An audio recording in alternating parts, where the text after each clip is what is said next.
Dear students, welcome back. In our previous session, we had discussed regarding the characteristics of algorithm, what is an algorithm, and how we can write an algorithm. Regarding these things, we had discussed in our previous session. But in this session, we are going to discuss about the analysis of algorithm. This means how can we analyze an algorithm before writing the algorithm. That thing here clearly explained. Now we are going to discuss. There may be more than one approach to solve a problem. Yes, this is right. Okay, just not one method is there to solve a problem. To solve any problem, there are many methods, there are many approaches. Depends on the problem solver, a person who will solve the problem based on his thinking. There are different methods are there, different approaches are there to solve the problem. That is right. Then the choice of a particular algorithm. Okay, if you take any particular algorithm, then the choice of an algorithm depends on the following performance analysis and measurements. If you take any particular algorithm, okay, to solve that algorithm, we need to analyze clearly. Then any of the algorithm should be analyzed based on the following things. Basically, mainly there are two things. One is space complexity, another one is time complexity. What actually this space complexity is? See, the amount of memory needed by the algorithm, the amount of memory means the computer memory, okay, which is needed by the algorithm to complete its run. It means to complete the execution. How much amount of memory an algorithm will take to complete its execution.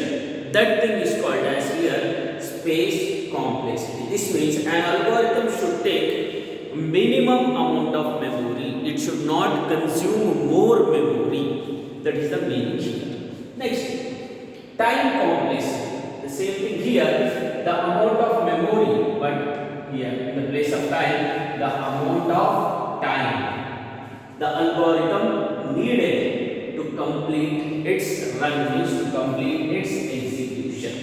This means an algorithm should take less amount of time to complete its execution. It should not take too longer time. It should not kill the time. So that type of a step and that type of a measurement we will call it as time complexity. There are basically two measurements we have to take, two things we have to analyze.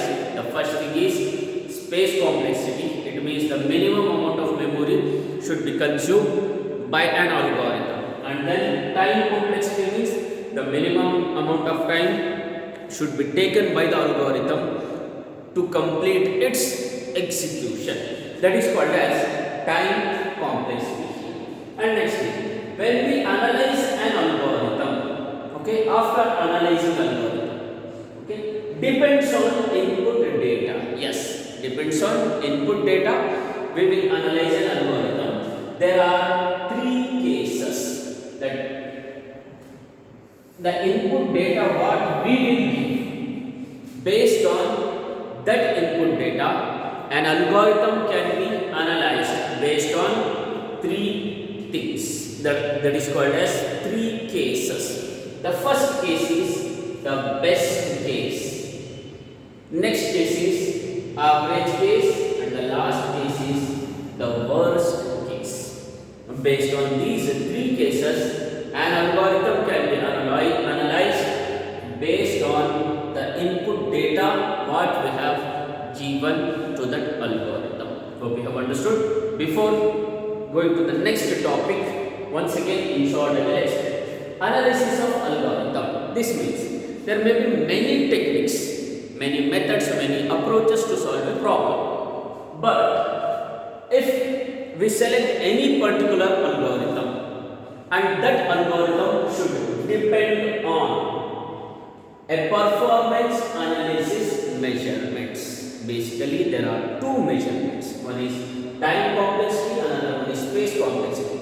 Time complexity means the amount of memory required by an algorithm to complete its run. This means an amount of memory consumed by the algorithm to complete its execution. Next, time complexity. Time complexity means the amount of time required. Okay, the amount of time required by an algorithm to complete its run. It means to complete its execution. These two measurements, they mean that space complexity means algorithm should consume less amount of space. Time complexity means algorithm should take less amount of time for execution. And when we give the input data for the algorithm, based on that input data, how an algorithm can be analyzed. To analyze an algorithm based on our input data, there are three cases. One is the best case, and the next one is average case, and the last one is the worst case. These are the three types of cases. Based on these three cases, the algorithm can be analyzed by our given input data. Hope you have understood. Next we are going to see the next topic. Dear students, so far we have discussed about the analysis of algorithm. That is about the algorithm. So far we have discussed, and now we are going to discuss about a new thing that is called as a flow chart.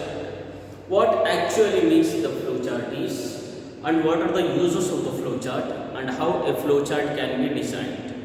These are the things now we are going to learn. That is the first flow chart. Flow chart means it is a pictorial or the graphical representation of an algorithm. If we write an algorithm, by seeing that algorithm, we can clearly frame a flow chart. So it is called as pictorial or the graphical representation of the algorithm. Next, flowchart plays an important role in programming of a problem. Yes, definitely, a flowchart will play an important role in the programming of a problem. If any problem, we want to create its program. For creating a program of that problem, flowchart is very much helpful in that, and helpful in understanding the logic of the program. Yes, flowchart also helpful in understanding the logic of the program. It will help us to understand the logic of the program. That is called as flowchart. And next thing, once the flowchart is drawn, it means once the writing of flowchart has been completed, then after that it becomes easy to write a program. After writing the flowchart, after drawing the flowchart, we feel easy to write a program using any high level language. High level languages means example C, C++, Java, etc.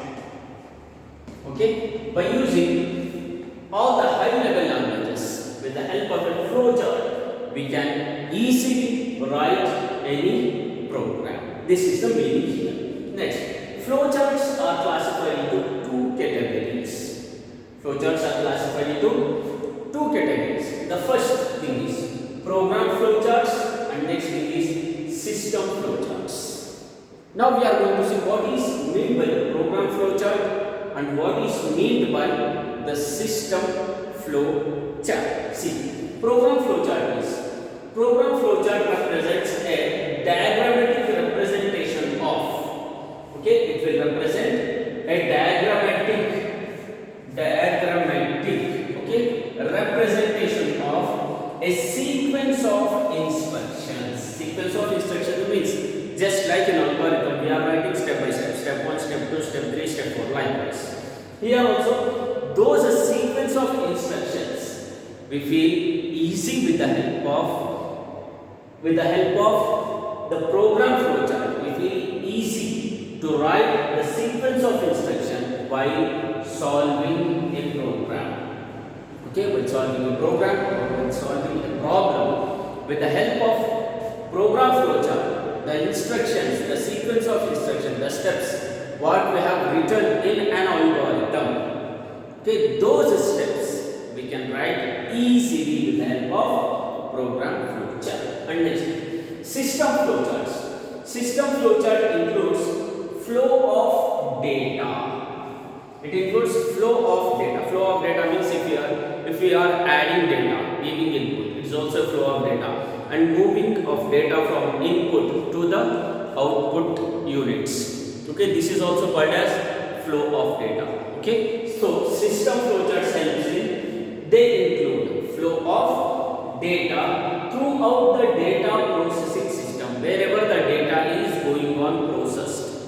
It means data processing. If I explain clearly, then it will take long time. Take 2 plus 2. Okay, plus is a addition. Addition means it is processing. Processing means doing some work.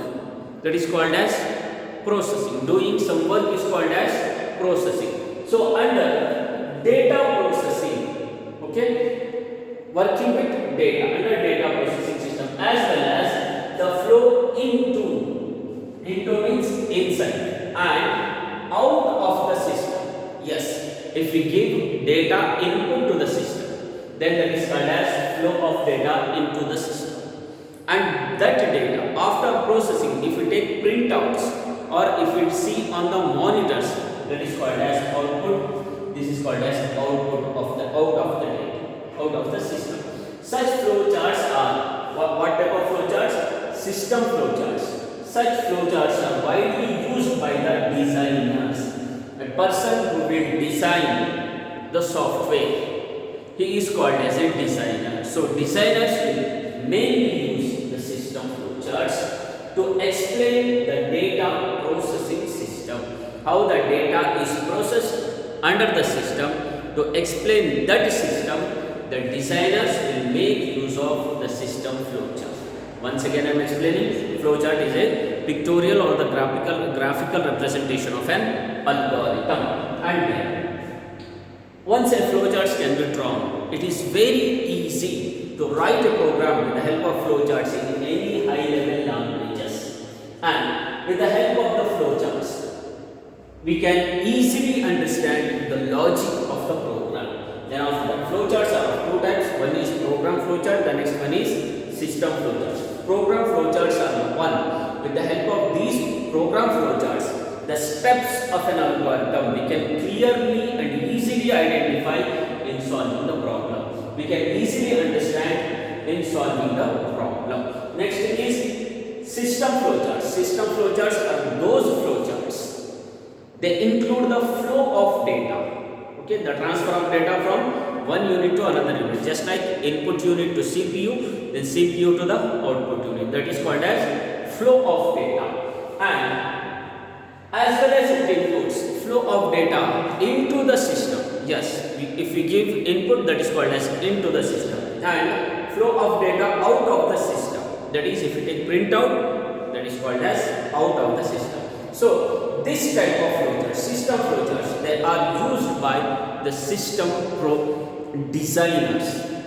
They are used. These type of flowcharts are used by the designers to show the data processing systems or to explain the data processing systems. So this is what regarding the flowcharts. Okay, up to here I think you have understood clearly. In our next session, we will move and we will going to see how the flowchart looks like and what is actually the flowcharts and what are the symbols we can use in the flowcharts. Till then, thank you.